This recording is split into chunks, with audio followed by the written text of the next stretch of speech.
I think we are facing a real problem in the community in that we have become totally self-centered. And it shows up in every area of our lives, whether it's in the husband's role, the wife's role, the ex-husband, the ex-wife, in-laws. Everything is about ourselves and what we want and what we want to make the other person feel. And certainly we've been hearing so much more about children being used as weapons by their parents, often by their mothers.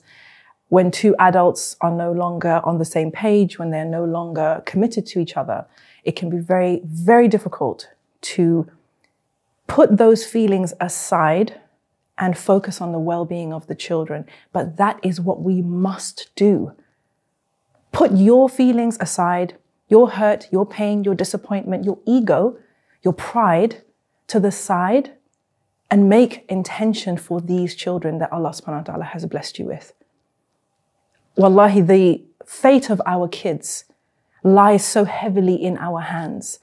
And as parents, as the adults in the situation, we have to come back to the reality that these children are amana, that they are a gift on loan to us.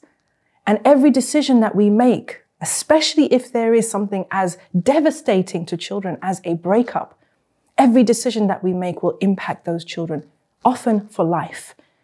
So the brothers and sisters who are at war right now, using their children to hurt their ex-spouse, please take a moment to remember these children and their right upon you. And ask yourself, what is the lesson that I want to teach my children in this moment, in this period, this difficult time? What is the example that I want to set for them? Because at the end of the day, our children have to know that we love them regardless and that we prioritize them and their well-being and their akhirah, regardless of what's happened with our partner, with our spouse.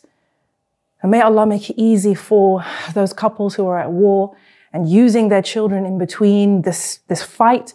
May Allah make it easy for us to remove those feelings of hurt and pain and allow us to stop putting our children at risk by making them pay the price from when we as adults have not managed to make our marriages work. May Allah guide us.